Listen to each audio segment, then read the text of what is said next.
Jana Kramer has identified as a Swiftie at times, but her 8-year-old daughter, Jolie, isn't on the Taylor Swift bandwagon. Jolie is not a fan, which is so interesting, because I didn't know this, Kramer, 40, said during the Sunday, April 28 episode of her Wind Down podcast. Kramer, who is a singer herself, recalled Jolie being at a birthday party and asking, "Mom, is it okay that I don't like Taylor Swift?" The actress remembered thinking it was crazy that the topic never came up and that she hadn't told Jolie it's fine to have your own favorites. That I was like, "Honey, 1000% you can like whoever you like," Kramer continued. She reminded Jolie that just because she's super famous and everyone loves her does not mean you have to love her too. Kramer, who shares Jolie and son Jace, 5, with ex-husband Mark Cosson, confessed that she felt the same way about the Beatles phenomenon. "I didn't like the Beatles because everyone liked the Beatles.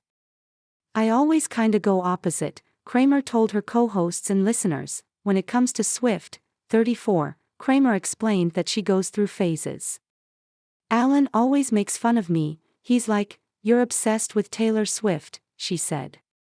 "I do like some of her songs. 100%. I'm not going to deny that." Kramer admitted she wasn't the biggest fan of Swift's latest The Tortured Poets Department double album, but her stage presence is undeniable. "That I think she's an insane entertainer.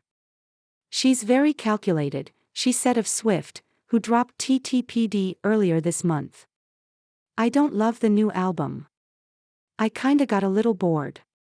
I still respect her as an artist." The One Tree Hill alum pointed to Swift's diss track about Kim Kardashian called "Thank You Amy" as one of her least favorites. "That I just think she's better than that to have a dig song," Kramer confessed, referring to Swift's alleged lyrics about her past feud with Kardashian, 43, which began with Kardashian backing her now ex-husband Kanye West after he publicly humiliated Swift.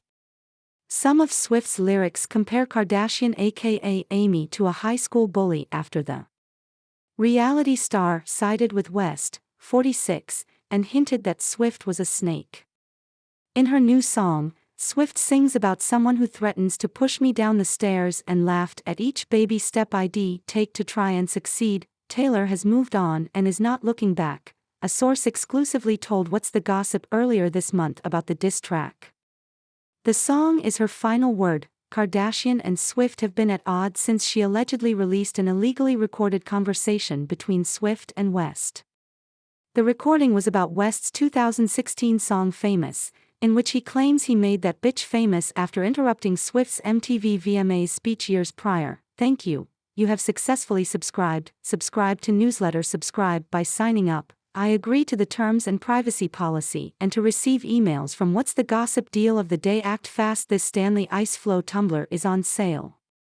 View deal. Check our latest news in Google News. Follow us. Check our latest news in Apple News. Follow us. You have successfully subscribed. By signing up, I agree to the terms and privacy policy and to receive emails from What's the Gossip. Check our latest news in Google News. Check our latest news in Apple News. Swift later accused Kardashian of not releasing the full version of the phone conversation, which Swift claimed proved she never signed off on West using her name or story in his track. A lot of people jumped on Kim's bandwagon.